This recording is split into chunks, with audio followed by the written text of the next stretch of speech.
शिंदे रुग्णालयात नेमकं झालंय काय? ऑपरेशन टायगरचा थकवा की काही गंभीर? महाराष्ट्राच्या राजकारणात जो नेता मी 24 तास उपलब्ध आहे असं ठामपणे सांगतो, ज्याच्या रात्र रात्र काम करण्याची चर्चा असते, ते एकनाथ शिंदे रुग्णालयात दाखल झालेत आणि अनेक तर्कवितर्क लावले जाऊ लागलेत. एकनाथ शिंदेंना नेमकं झालंय काय या प्रश्नाचं उत्तर सध्या संपूर्ण महाराष्ट्र शोधतोय.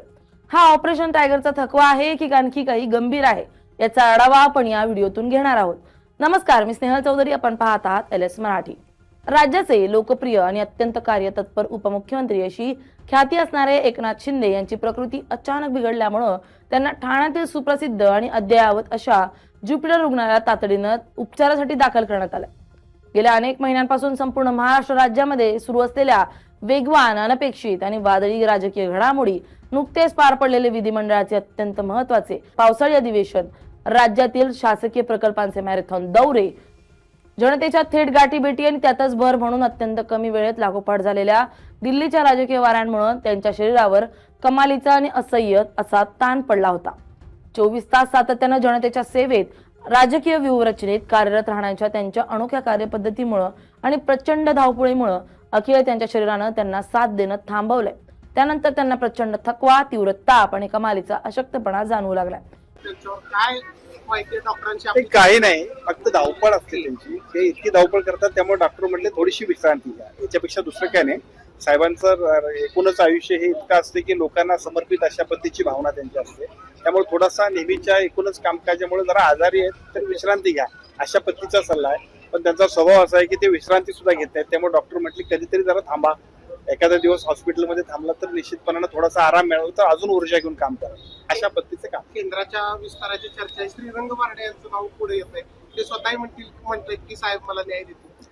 नाही, हा विषय केंद्रीय नेतृत्वाचा आहे, आमच्या राज्यस्तर एकूणच सगळ्या आमच्या नेतृत्वाचा आहे. हे त्यांच्या पातळीवरती निर्णय घेईल. ज्यांचा आपण सगळेजण म्हणतो या सगळ्याच मंडळींना न्याय मिळाला पाहिजे, परंतु न्याय देण्याची भूमिका आणि उपलब्ध या दोन्हीचा मेळ घालून निश्चितपणे आदरणीय शिंदे साहेब सुद्धा सर्व त्यांच्या सहकार्यांना आम्हा सर्वांना सुद्धा न्याय देतील. ऑपरेशन टायगर 3.0 सुरू होतंय असं संजय शिरसाट म्हणतात. काय नक्की असेल येत्या का ट्रेलर? ऑपरेशन 2 झालं ते सुद्धा कोणाला कळालं नाही, त्यामुळे ऑपरेशन 3 सुद्धा हे कळणार नाही. त्याच्यापेक्षा सुद्धा आदरणीय एकनाथजी शिंदे साहेबांचा महाराष्ट्रात असणारा झंझावात, प्रत्येक सामान्य माणसाला त्यांच्याविषयी वाटणारा उत्साह किंवा विश्वास आणि भविष्यात सुद्धा एक राजकारणातला आश्वासक चेहरा, महाराष्ट्राच्या राजकारणामध्ये एक उत्तुंग अशा पद्धतीचं सामान्य माणसाला जोडलेली नाळ असणारं व्यक्तिमत्व म्हणजे एकनाथजी शिंदे साहेब, अशा पद्धतीचं संपूर्ण चित्र अख्ख्या महाराष्ट्रात आहे. त्यामुळे अशा पद्धतीचे अनेक लोक येतील की जे प्रत्येक माणसं, मग तो आमदार असेल, खासदार असेल, मंत्री असेल, माजी मंत्री असेल, सामान्य कार्यकर्ता असेल, शिवसैनिक असेल, सामान्य माणसांबरोबर आदरणीय शिंदे साहेबांची जी काही नाळ जोडलेली आहे, त्यामुळे असंख्य माणसं आता शिवसेनेत येत आहेत. उद्धव ठाकरे रामरक्षा. गुरुवारी रात्री उशिरा त्यांची तब्येत अधिकच खालावल्यानं आणि डॉक्टरांच्या खासगी पथकानं केलेल्या प्राथमिक तपासणीनंतर कोणतीही वैद्यकीय जोखीम न पत्करता त्यांना तातडीनं ठाण्यातील ज्युपिटर रुग्णालयातील विशेष कक्षात हलवण्याचा अंतिम निर्णय त्यांच्या कुटुंबियांनी आणि डॉक्टरांनी घेतला. या अनपेक्षित घडामोडीमुळे संपूर्ण महाराष्ट्रातील राजकीय वर्तुळात एकच खळबळ उडाली असून त्यांचे कोट्यवधी समर्थक, पक्षाचे कार्यकर्ते आणि महायुती सरकारमधील सर्वच वरिष्ठ नेत्यांमध्ये सध्या काळजीचं आणि चिंतेचं वातावरण निर्माण झालंय. ज्युपिटर रुग्णालयाबाहेर सध्या सुरक्षेच्या कारणास्तव अत्यंत कडक असा पोलीस बंदोबस्त तैनात करण्यात आला असून समर्थकांची आणि कार्यकर्त्यांची होणारी संभाव्य गर्दी लक्षात घेता प्रशासनाला आणि स्थानिक पोलिसांना मोठी कसरत करावी लागते. एकनाथ शिंदे हे महाराष्ट्राच्या आधुनिक राजकारणातील एक असे अद्वितीय नेते मानले जातात, जे आपल्या अहोरात्र काम करण्याच्या पद्धतीसाठी, प्रचंड जनसंपर्कासाठी आणि तळागाळातील सामान्य कार्यकर्त्यांशी असलेल्या थेट भावनिक नात्यासाठी संपूर्ण देशामध्ये ओळखले जातात. राज्याचं मुख्यमंत्री पद सांभाळतानाचा कार्यकाळ असो वा सध्याचे उपमुख्यमंत्री पद असो, त्यांनी आपल्या संपूर्ण राजकीय प्रवासात कधीही वेळेचं किंवा आरोग्याचं बंधन पाळलं नाही. रात्री उशिरापर्यंत किंवा अगदी पहाटेपर्यंत मंत्रालयात किंवा वर्षा निवासस्थानी महत्वाच्या फाईल्सचा निपटारा करणं, प्रशासकीय बैठका घेणं आणि अवघ्या 2 ते 3 तासांची जुजबी झोप घेणं, पुन्हा सकाळी 7 वाजल्यापासून जनतेचे प्रश्न सोडवण्यासाठी, लोकांना भेटण्यासाठी सज्ज होणं, हा त्यांचा गेल्या अनेक वर्षांचा नित्यक्रम बनला होता.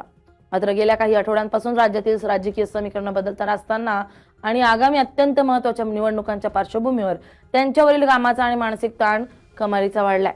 महायुती सरकारचं गुंतागुंतीचं कामकाज सांभाळताना राज्यातील विविध महत्वाकांक्षी आणि लोककल्याणकारी योजनांच्या अंमलबजावणीचा थेट मैदानावर जाऊन आढावा घेताना आणि आपल्या स्वतःच्या पक्षाची संघटनात्मक बांधणी तळागाळापर्यंत मजबूत करताना त्यांच्या खाण्यापिण्याच्या आणि विश्रांतीच्या वेळा पूर्णपणे कोलमडल्या होत्या. त्यातच ऑपरेशन टायगर आणि आगामी काळातील मोठ्या राष्ट्रीय व राज्यस्तरीय राजकीय व्यूहरचनेसाठी त्यांना लागोपाठ आणि अत्यंत कमी कालावधीत दिल्ली दौरे करावे लागले होते. या सततच्या विमान प्रवासादरम्यान झालेला शारीरिक त्रास, हवामानातील झालेला अचानक बदल आणि शरीरातील कमालीची घटलेली रोगप्रतिकारक शक्ती यामुळे त्यांना अखेर व्हायरल इन्फेक्शनने ग्रासलाय, ज्याचं रूपांतर नंतर तीव्र ताप आणि असह्य अंगदुखीमध्ये झालंय. ज्युपिटर रुग्णालयात दाखल केल्यानंतर तिथल्या अतिशय अनुभवी आणि तज्ज्ञ डॉक्टरांच्या एका विशेष वैद्यकीय पथकानं त्यांच्या प्रकृतीची अत्यंत सखोल, सविस्तर आणि विविध वैद्यकीय चाचण्यांद्वारे तपासणी केली आहे. डॉक्टरांनी जारी केलेल्या प्राथमिक वैद्यकीय बुलेटिन आणि अहवालानुसार उपमुख्यमंत्र्यांची प्रकृती आता पूर्णपणे स्थिर असून काळजीचं किंवा कोणत्याही प्रकारे घाबरण्याचं गंभीर कारण नाही.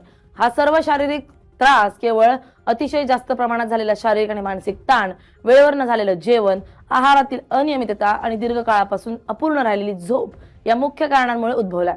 डॉक्टरांच्या पथकानं खबरदारीचा उपाय म्हणून त्यांच्या रक्ताच्या विविध आवश्यक चाचण्या केल्या असून त्यांचे सर्व महत्त्वाचे वैद्यकीय पॅरामीटर्स म्हणजेच रक्तदाब, रक्तातील साखरेचं प्रमाण आणि हृदयाचं ठोके हे सर्वसामान्य असल्याचं स्पष्ट करण्यात आलंय.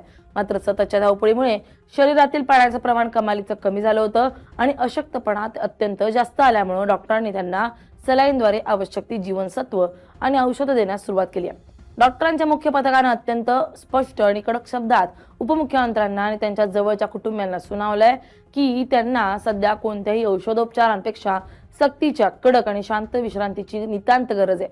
त्यामुळे त्यांना पुढील काही दिवस रुग्णालयातील शांत वातावरणातच डॉक्टरांच्या थेट निरीक्षणाखाली ठेवण्यात येणार असून त्यांच्या प्रकृतीला पूर्ण आराम मिळावा यासाठी सध्या कोणत्याही बाहेरील व्यक्तीला, कार्यकर्त्याला किंवा राजकीय नेत्याला त्यांना भेटण्याची परवानगी रुग्णालयाकडून अधिकृतपणे नाकारण्यात आली आहे. या अचानक उद्भवलेल्या वैद्यकीय आणीबाणीमुळे आणि प्रकृतीच्या अस्वस्थतांमुळे उपमुख्यमंत्र्यांचं पुढील संपूर्ण आठवड्याचं सर्व नियोजन, शासकीय दौरे, विविध जिल्ह्यांमधील कोट्यवधी रुपयांच्या विकास कामांचे भूमिपूजन सोहळे, जाहीर सभा आणि अत्यंत महत्त्वाच्या राजकीय व प्रशासकीय बैठका तात्पुरत्या स्वरूपात पूर्णपणे स्थगित करण्यात आल्या.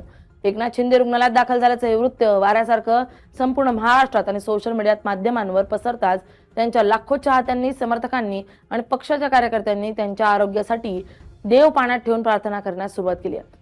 ट्विटर, फेसबुक आणि इतर समाज माध्यमांवर गेट वेल सून आणि लवकर बरे व्हा साहेब असे हॅशटॅग प्रचंड प्रमाणात ट्रेंड होऊ लागले.